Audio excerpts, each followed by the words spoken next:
Pascaline Kamokoué, vous êtes coach de programmation neurolinguistique certifié à HEC Paris. Monsieur Nelson Tshisogi, vous êtes aussi coach. Vous deux, vous serez intervenants lors de ce rendez-vous de ce 30 septembre. Il s'agit bien évidemment de l'Académie sur le leadership féminin. Je commence par vous, Madame Pascaline. Ça se passe bien votre séjour à Kinshasa? Oui, ça se passe très bien. Surtout que c'est la première fois que j'arrive. Je suis très contente d'être là. Alors, ce rendez-vous de l'Académie de leadership féminin, il y avait une première, une deuxième, une troisième en dehors de la République démocratique du Congo. Vous avez choisi pour cette 4e édition de la tenir ici. Oui. Qu'est-ce qui a motivé ce choix de Kinshasa? Ce qui a motivé ce choix, c'est la demande. Parce que justement, il y a un sondage qui a été fait sur les réseaux sociaux et la demande était plus grande pour Kinshasa. C'est l'une des raisons pour lesquelles, comme cet événement se veut itinérant, c'est l'une des raisons principales pour lesquelles on s'est dit, puisque la demande est plus forte au niveau de Kinshasa, on va aller de l'autre côté de la rivière. Ah oui, Nelson Tshisogi, ce n'est pas un mauvais choix à Kinshasa.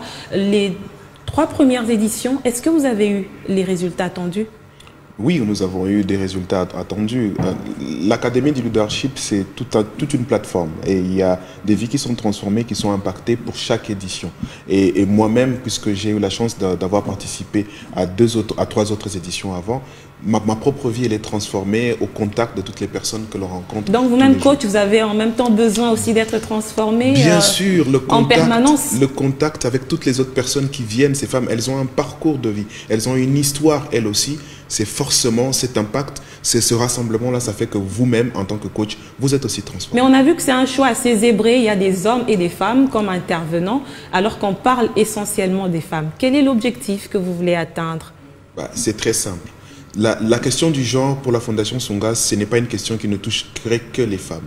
Nous pensons et nous croyons vraiment que les hommes et les femmes doivent collaborer, doivent travailler ensemble pour que justement cette autonomisation elle soit effective. Il est plus facile pour un homme d'écouter un autre homme qui parle de l'autonomisation des femmes que d'écouter une femme.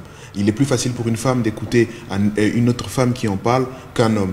Donc pour que justement nous puissions atteindre nos objectifs, nous faisons toujours ce mélange où vous avez d'un côté les hommes et de l'autre côté des femmes parce que nous croyons que nous tous, nous poursuivons le même but. Pascaline Kamokoué, vous allez parler de quoi? Parce que nous savons que vous êtes coach des pensées limitantes. C'est encore aussi un autre concept qui paraît un peu abstrait, un peu complexe aussi en même temps. C'est de ça que vous allez parler lors de cette conférence? Oui, en fait, si vous voulez, quand on parle de pensées limitantes, c'est un peu qu'est-ce qu'on croit, ce à quoi on croit, parce que la manière dont on communique est en lien avec ce que nous on croit, ce à quoi on croit et qu'est-ce qu'on se dit tous les jours.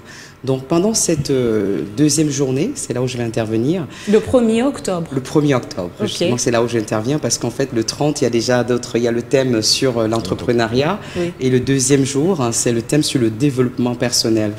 Parce que c'est bien de parler d'entrepreneuriat, c'est bien de parler de changement, mais si en nous-mêmes, il n'y a pas ce changement qui est opéré, on n'arrivera justement pas à évoluer comme on le souhaite.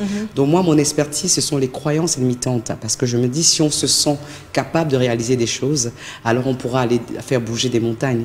Donc c'est pour ça que moi, je vais apprendre aux gens, reprogrammer leur manière de penser, en leur disant peut-être que jusqu'aujourd'hui, il y a des choses que vous n'avez pas réalisées, mais c'est juste parce qu'on ne vous a pas fait comprendre, ou vous amener à comprendre que vous êtes capable de les réaliser. Les croyances limitantes sont plus manifestées chez les femmes que les hommes apparemment. Les hommes, quand ils ont des objectifs, ils se lancent sans problème. Les femmes réfléchissent parfois beaucoup. Oui, je pense que c'est culturel aussi. Ou sont limitées aussi. Ils sont limités par rapport à plusieurs choses. Les hommes aussi ont beaucoup de limitations à ce niveau-là, contrairement à ce qu'on peut penser, mais elles sont autres que celles des femmes.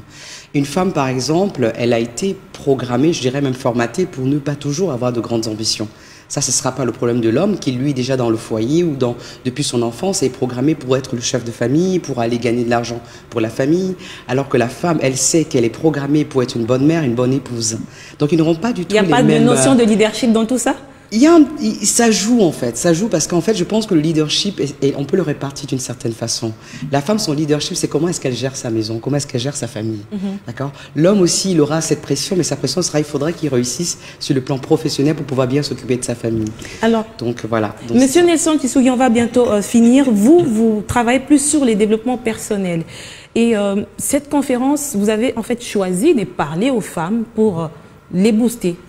Tout à fait. Ça marche, la méthode? La méthode marche. La méthode marche, il y a des vies qui sont transformées. Il y a des gens qui ont eu des postes, qui ont évolué dans leur carrière, qu'elles soient professionnelles ou politiques, parce qu'elles sont venues au niveau de l'académie. Et juste une chose, il n'y a qu'à regarder les chiffres. La première édition, c'était 112 personnes. Là, 350 places ont été achetées. Parce que justement, les autres qui ont participé ont passé les mots en disant « Vous devez participer à cette conférence-là, à cette académie, parce qu'elle transforme réellement des vies. » Ah oui, c'est déjà pour ce 30 septembre, à partir de 8h30, au Fleuve Congo Hotel. C'est une initiative de Madame Daniela Sassou Nguesso. De Madame Daniela Sassou Nguesso avec la Fondation Songhai, dont elle est la présidente. Et elle est aussi la marraine de cette académie. Depuis 3 ans, nous le faisons. Donc c'est la 4e édition cette fois-ci. Et nous espérons que nous allons encore continuer. Comme l'a dit Pascaline tout à l'heure, Kinshasa, pour nous, ça sera probablement la première étape. Et pourquoi pas ailleurs.